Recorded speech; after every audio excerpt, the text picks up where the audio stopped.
우리 옆에 분들하고 한번 이렇게 인사하길 원합니다. 당신은 하나님의 사람입니다. 다시 한번 인사하는데 당신의 말이 힘이 됩니다.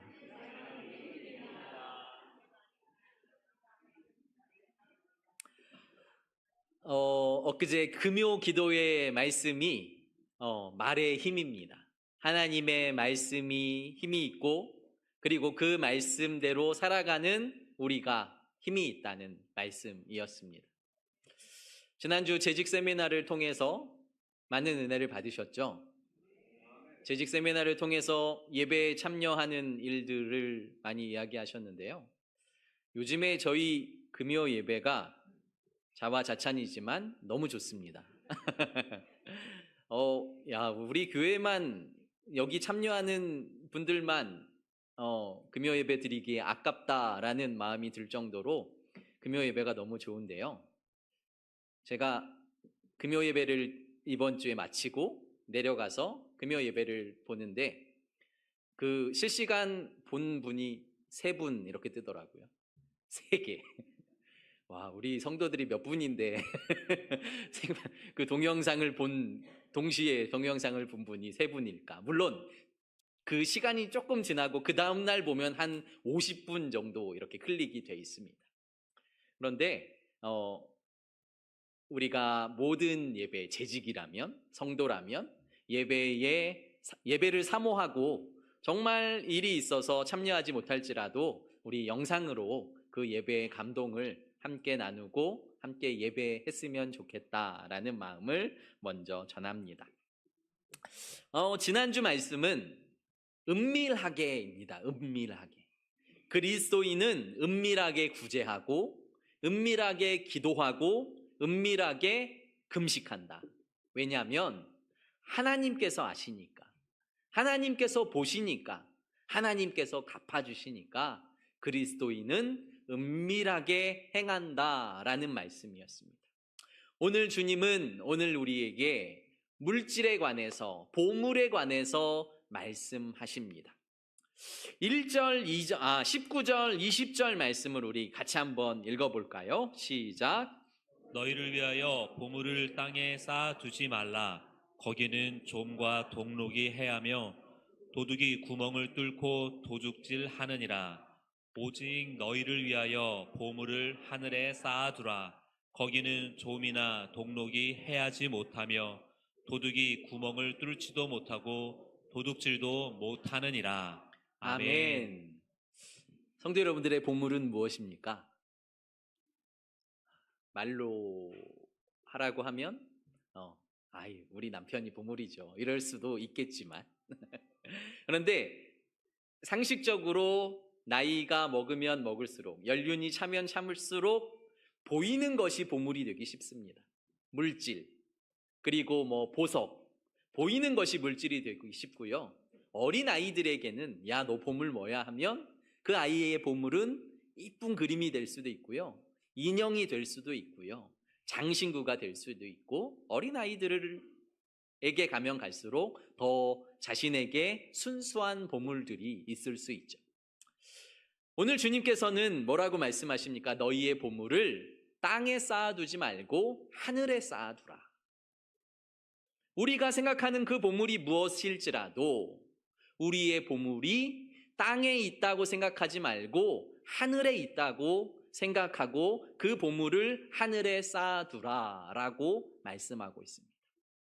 저는 오늘 이 보물을 물질로 보길 원합니다. 그래서 우리의 돈을 주님께서는 땅에 쌓아두지 말고 하늘에 쌓아두라 라고 말씀합니다. 돈 얘기를 하니까 벌써 마음이 좀 불편하시죠? 그런데 이런 생각은 한번 해보셨는지 모르겠어요. 돈을 하늘에 쌓아두는 것, 그게 뭘까? 헌금을 많이 하면 많이 할수록 하늘에 보물을 쌓아두는 걸까? 그러면 다른 사람들을 도와주면 도와줄수록 보물을 하늘에 쌓아두는 걸까? 여러 가지 생각이 들죠. 물론 그것도 보물을 하늘에 쌓아두는 일 중에 하나라고 생각합니다. 다시 한번 생각해 보십시오. 생각을 돌려서. 예전에 부흥사님들 아니면 목사님들이 이런 설교를 하시는 것들을 혹시 들으셨을지 모르겠어요. 요즘에는 거의 안 합니다. 천국 이야기를 하시면 천국에 가면 어떤 분은 개털 모자를 쓰고 있고 어떤 분은 금면류관을 쓰고 있을 거라고. 어떤 분의 집은 초가집이고 어떤 분의 집은 황금 궁전일 것이라고. 어떤 분은 천국에서 벤츠를 타고 다니고 어떤 분은 자전거도 못 타고 걸어 다니는 분이 있을 거라고. 무슨 말입니까? 하늘에 많이 쌓으면 많이 쌓을수록 궁궐에 살고 좋은 차를 끌고 그리고 좋은 것을 먹게 될 것이라고 설교하는 분들이 있어요. 그 설교를 들으면서 그러면 생각한 것이 있습니다. 그러면 천국에도 계급이 있다는 소리네. 천국도 차별이 있다는 소리네. 천국에도 잘 사는 사람이 있고 못 사는 사람이 있다는 소리네. 라는 생각을 갖게 되었습니다. 또 더 나아가서 그러면 돈이 많은 사람이 회장님이 헌금을 하는 것과 어린아이가 아니면 가난한 사람이 헌금을 하는 것과는 차이가 나잖아요. 가난한 사람, 이 사람이 아무리 많이 헌금을 해도 그 부자의 일반적인 헌금도 따라올 수 없다면 그 부자는 헌금을 드림으로 말미암아 천국의 좋은 집, 천국의 좋은 차, 천국의 좋은 곳에서 살게 되고 아프리카에 도움이 없으면 살아갈 수 없는 사람, 하나님을 믿어요. 하나님을 찬양해요. 그분을 사랑해요. 그럼에도 불구하고 다른 사람의 원조가 없으면 살아갈 수 없는 그 사람은 헌금을 많이 할 수 없기 때문에 초가집에 살아야 하고 걸어 다녀야 한다면 이 땅에서는 잠시 걸어 다니면 되는데요. 천국에서는 영원히 걸어 다녀야 된다면 옆 사람은 영원히 그 좋은 차를 타고 다니고 나는 영원히 걸어 다녀야 된다면 그곳이 과연 천국일까라는 생각을 해보게 되었습니다.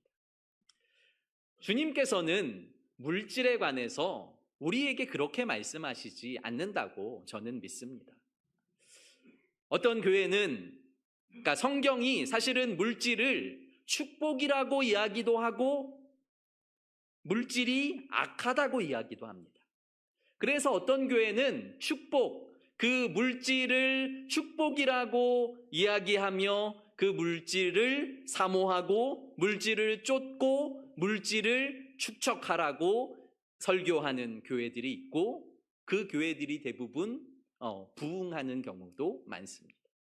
그런데 반대로 물질은 악하기 때문에 물질은 하나님께서 기뻐하시지 않는 것이기 때문에 물질은 악해서 물질은 나누고 물질은 버리고 내가 많은 것을 가지고 있으면 안 된다라고 설교하는 교회도 있고 신기하게 또 그것을 좋아해서 그 교회도 부흥하는 경우도 있습니다. 그런데 제가 읽는 성경은 분명히 물질을 악하다고 말하고 있지도 않고요. 물질을 복이라고 말하고 있지도 않아요. 그러니까 그 중심적인 사상은 물질이 중심이 아니라 그 물질을 사용하는 사람이 중심이라는 거죠.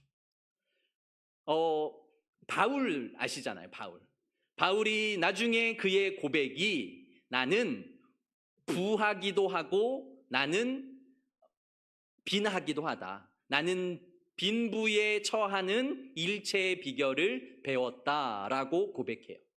무슨 말입니까? 하나님께서 나를 부하게 하시면 너무 감사하고 나는 그 부함을 하나님을 위해 사용할 수 있는 비결을 알고 있고 하나님께서 나를 경우에 따라서 가난하게도 할 때에 하나님을 나는 그 가난함 가운데에도 찬양하며 경배하며 예배하는 비결을 알고 있다. 그렇기 때문에 나는 세상에 물질에 휘둘리는 사람이 아니라 나는 창세기의 말씀처럼 물질을 다스리고 물질을 정복하고 물질을 활용해서 하나님을 영화롭게 하고 하나님을 찬양하고 하나님이 기뻐하시는 일들에 우리의 물질이 사용되는 것이 우리 기독교에서 말하는 올바른 물질관이라고 저는 생각합니다. 사랑하는 성도 여러분, 교회에 나오면 모두가 부자 된다고 말할 수 없고요. 교회에 나오니까 모두 다 가난하게 살아야 된다라고 말하는 것도 옳지 않습니다. 열심히 일해서 부를 축적하는 것은 얼마든지 괜찮은 일이고 축복이 될 수 있는 일입니다. 열심히 일했지만 고난이 찾아오고 때로는 내가 뜻하지 않는 아픔이 찾아올 때에도 그 물질을 주신 분이 하나님임을 믿고 의지하며 그 하나님 앞에서 내가 겸손하게 살아가는 것, 이것이 그리스도인이 가져야 할 올바른 물질관이라고 생각합니다. 보물을 땅에 쌓아두지 말고 하늘에 쌓아두라 라고 말씀하시면서 21절에 주님께서는 우리에게 이렇게 말씀하세요. 같이 한번 읽어볼까요? 21절 시작. 내 보물 있는 그곳에는 내 마음도 있느니라. 아멘. 내 보물이 있는 곳에 내 마음도 있느니라. 저는 이 말씀이 물질을 이야기하는 것이 아니라 보물을 이야기하고 있는 것이 아니라 마음을 이야기하고 있다고 생각합니다. 너의 마음이 세상에 있니? 하나님께 있니? 너의 마음이 세상의 성공에 있니? 하나님의 나라에 있니? 너의 마음이 세상이 그렇게 강조하는 만몬, 물질, 성공, 안전에 있니? 아니면 하나님과 동행하는 것, 하나님과 함께하는 것에 너의 마음이 있니? 라고 저에게 물으시는 것 같습니다. 사랑하는 성도 여러분, 여러분들의 마음은 어디 있습니까? 나의 마음이 세상의 성공에 있고 세상의 물질을 모으는 것에 있지는 않은지, 나의 마음이 하나님을 사랑하고 하나님의 뜻대로 세상에서 최선을 다해서 나의 일을 감당할 때에 주어지는 그것에 감사하며 하나님께 영광을 돌리며 살고 있는지. 한 걸음 더 나아가면요, 24절 말씀을 보면 더 확실하게 알 수 있습니다. 24절 말씀도 같이 한번 읽어보겠습니다. 시작. 한 사람이 두 주인을 섬기지 못할 것이니 혹 이를 미워하고 저를 사랑하거나 혹 이를 중히 여기고 저를 경히 여김이라. 너희가 하나님과 재물을 겸하여 섬기지 못하느니라. 아멘. 물질과 돈과 하나님을 겸하여 섬길 수 없다라는 거예요. 세상 사람들, 하나님을 믿지 않는 사람들, 신앙생활을 하지만 하나님에 대한 확신이 없는 사람들은 당연히 물질을 섬길 수밖에 없어요. 물질을 따를 수밖에 없어요. 물질을 축적하는데 모든 시간과 정성을 쏟을 수밖에 없습니다. 왜냐하면 물질이 나의 안전을, 그리고 삶을 보장해 준다고 믿기 때문인 거죠. 물질이 있어야 의식주가 해결돼요. 물질이 있어야 공부도 할 수 있고 결혼도 할 수 있고 자녀도 교육시킬 수 있고 물질로 해야 되는 수많은 일들이 있어요. 두 가지 부류의 사람이 있다고 합니다. 물질은 안전한 보호망이야 라고 생각하는 사람은 물질을 쌓고 쌓는답니다. 그 사람은 물질을 쓰지 않는데요. 왜냐하면 더 높은 성벽을 쌓아서 내가 더 안전해지기 위해서. 또 반대의 부류는 물질을 쾌락으로 즐기는 도구로 여기는 사람은 물질을 버는 족족 자신의 즐거움과 쾌락을 위해 사용하는 사람이 있다라고 말합니다. 성도는 물질을 어떻게 사용해야 할까요? 성도는 물질을 하나님이 주신 것이라고 여기는 거예요. 물질을 하나님께로부터 왔다라고 인정하는 것부터 출발해야 그리스도인의 올바른 물질관이 형성된다는 것을 믿으시길 바랍니다. 물질은 나를 성공시켜줘. 나를 인정받게 해. 물질은 나를 높여줘. 이것이 아니라 하나님이 주신 물질을 통해서 하나님이 바라보는 곳, 하나님이 기뻐하시는 곳, 하나님께서 영광 받으실 곳으로 나의 물질을 흘려보내는 것. 그러니까 먼저 나를 사랑하고 이웃을 사랑하는, 그러니까 이웃을 내 몸과 같이 사랑해 라는 그 원뜻이 나를 사랑하지 않고는 내 몸처럼 이웃을 사랑할 수 없잖아요. 그러니까 물질을 먼저 나를 위해 사용하지만 그 물질이 나에게 넘쳐날 때에, 나를 채울 때에 그 채운 이후의 물질들을 이웃에게 흘려보내는 일들을 우리가 감당해야 한다라는 것이죠. 그러니까 누가 내 마음의 주인이냐?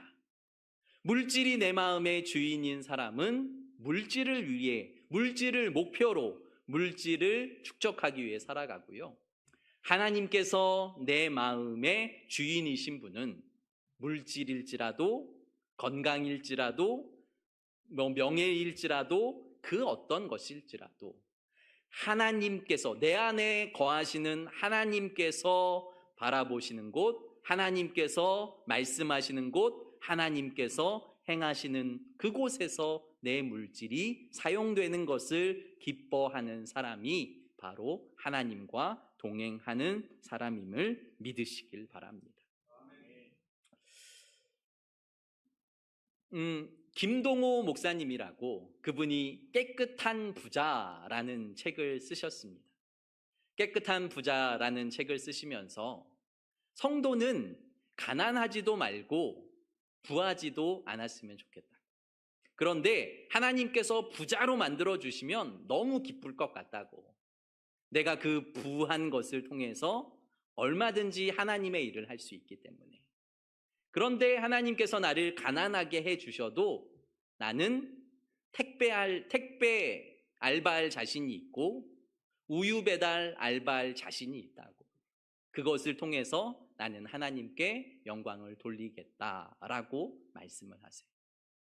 요즘에 목회자들 사이에 이슈가 되는 것 중에 하나가 이중직 문제예요. 이중직. 목회를 하면서 이중직을 갖고 다른 일을 하는 게 옳으냐, 옳지 않냐. 목회자는 목회만 해야 된다라는 사람들이 있고요. 아니다. 목회를 위해서 우리가 세상 일도 해야 한다라는 분들이 있어요. 내가 개척을 했어요, 만약에. 한 목사님이 개척을 하셨는데 그 목사님의 교회에 성도들이 없는 거죠. 그러면 그 목회를 유지하기 위해서, 그 가정을 유지하기 위해서 이 목사님은 평일에 다른 일을 하다가 주말에 목회자로 돌아오는 일. 저는 이것이 나쁘지 않다라고 생각합니다. 그러니까 돈을 벌기 위해서 이중직을 하는 것이 아니라 이 목회자들은 너무 목회가 하고 싶고 목회를 사랑하고 하나님을 사랑하는데 이것을 유지하기 위해서 이중직을 하는 거죠. 이 세상 일을 함으로 말미암아 나의 목회가 유지된다면, 나의 설교가 유지된다면, 나의 이 목회 활동이 유지된다면 얼마든지 평일에 내가 이 세상에서 일을 하겠다라는 사람들이 많아짐으로 말미암아 여러 교단에서 이중직을 지금까지는 아예 금하고, 원래 공식적으로는 금하고 있었는데 이제는 그 이중직을 허락해야 된다라는 운동이 벌어지고 있습니다. 그러니까 그만큼 목회자들에게도 돈은 없어서는 안 될 것. 그러나 돈이 우리를 지배하거나 돈이 우리의 주인이 될 수 없다는 것. 우리의 주인은 하나님 한 분이시고 하나님께서 우리에게 물질을 주셔서 그 물질을 다스리고 정복하고 활용하라고 말씀하셨다라는 이 말씀을 오늘 우리는 마음에 깊이 새겨야 할 줄 믿습니다. 마음의 주인이 예수 그리스도이신 분, 그분은 이렇게 살아갈 수 있습니다. 25절 말씀 같이 읽겠습니다. 시작. 그러므로 내가 너희에게 이르노니 목숨을 위하여 무엇을 먹을까, 무엇을 마실까, 몸을 위하여 무엇을 입을까 염려하지 말라. 목숨이 음식보다 중하지 아니하며 몸이 의복보다 중하지 아니하냐. 아멘. 무슨 말씀입니까? 돈으로 음식을 먹고 무엇을 먹을까, 무엇을 마실까 이것들을 채워주는 게 돈인 거죠, 세상에서는. 그리고 무엇을 입고 어디에서 자고 의식주를 채워주고 삶을 윤택해 해주는 게 물질인데 너희들은 염려하지 말라라고 말씀하는 거예요. 너희의 목숨을, 너희의 생명을 누가 주장하고 계시냐? 너희의 몸의 주인이 누구시냐? 너희의 마음의 주인이 누구시냐라고 말씀하시는 거예요. 너희의 삶의 주인이, 너희의 마음의 주인이, 너희의 몸의 주인이 하나님임을 인정하면 염려하지 말라. 그 26절부터의 말씀에 보면 공중의 새를 누가 먹이시고 입히시냐?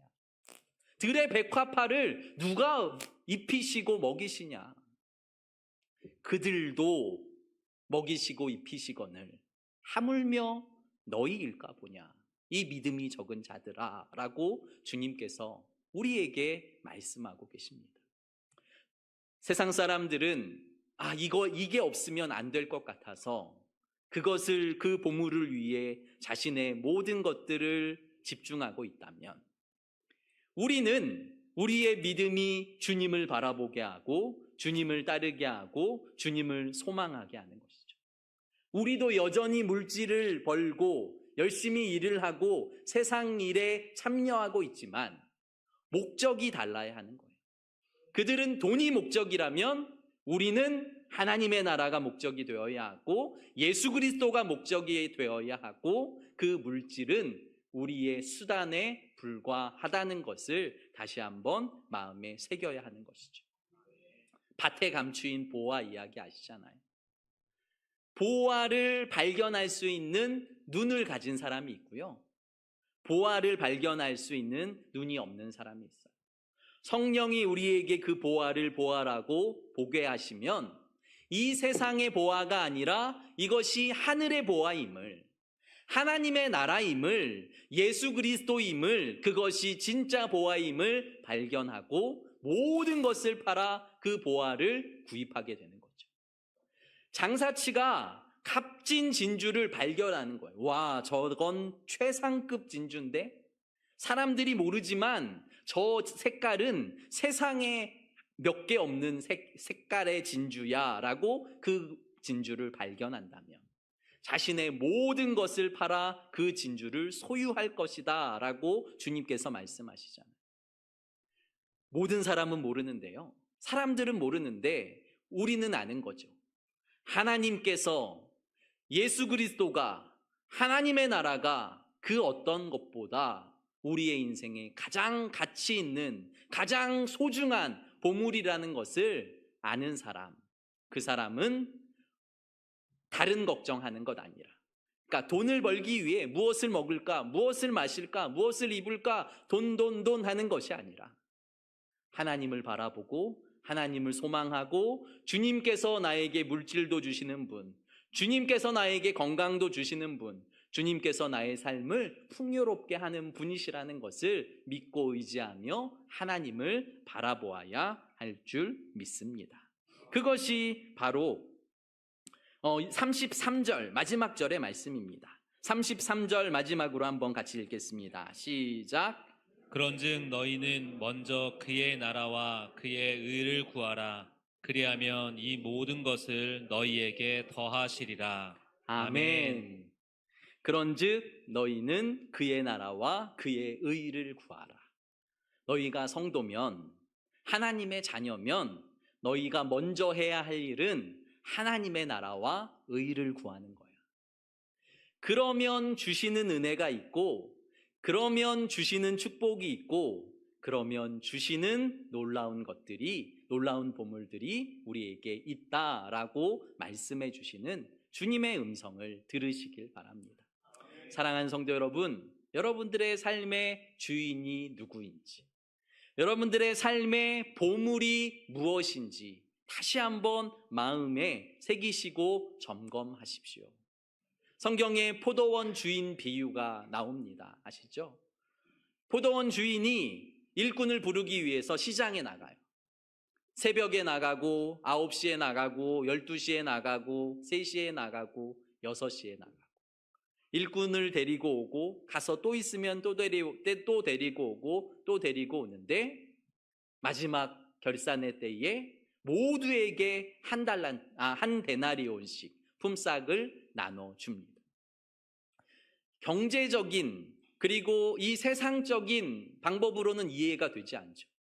새벽에 일하러 나온 사람, 그 사람은 얼마나 열심히 일했는데 한 데나리온 주는 건 너무 당연해. 그런데 마지막 저녁에 와서 1시간 일한 사람, 그 사람에게도 한 데나리온을 준다고? 이것은 공평치 않아 라고 말할 수 있지만 이것이 하나님의 방법이라는 것을 우리는 기억해야 하는 것이죠. 우리가 하나님께 무엇을 드릴지. 아까 마음 이야기 했잖아요. 예수님께서 성전에 들어가시면서 제자들에게 이렇게 이야기하죠. 저기 2데나리온 헌금하는 여인과 수많은 헌금을 가지고 와서 쩌렁쩌렁 소리를 내며 헌금하고 있는 바리새인을 바라보며 누가 더 많이 헌금을 한 것 같냐? 라고 물으시면서 주님께서는 저 여인이야 라고 말씀을 하세요.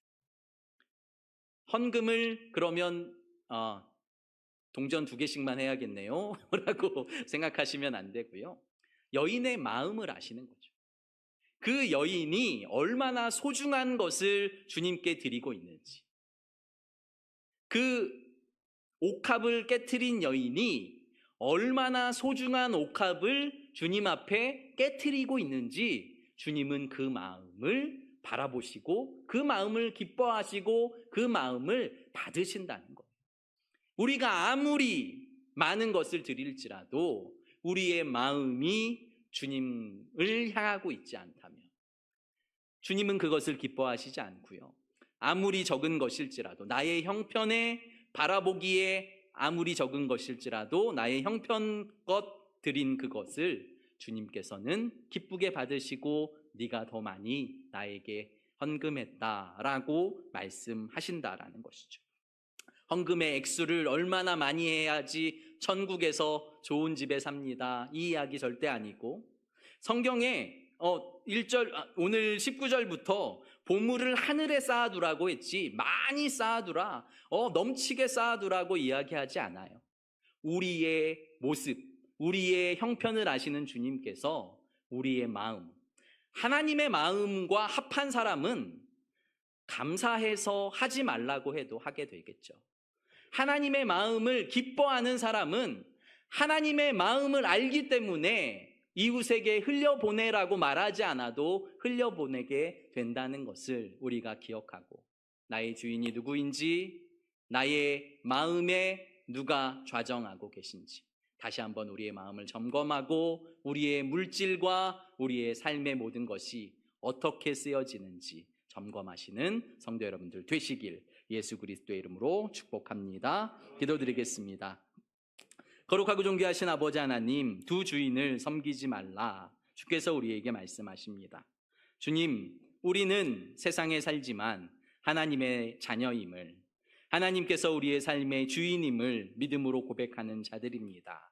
그렇다면 우리가 물질 때문에 염려하고 물질 때문에 건강 때문에 그리고 여러 가지 상황과 환경 때문에 염려하며 근심하기에 앞서 우리의 염려와 근심을 주님께 드리고 기도함으로 주님께 나아가고 우리의 삶을 바라보시고 우리의 삶을 변화시키시고 우리의 삶을 구원하실 주님께 우리의 삶을 드릴 수 있도록 축복하여 주시옵소서. 우리가 이 땅에 살지만 하나님의 나라와 의를 소망하며 살아갈 때에 하나님께서 넘치는 은혜를 주시고 넘치는 축복을 주시고 넘치는 감사를 주시옵소서. 사랑 많으신 예수님 이름으로 감사하며 기도드립니다. 아멘.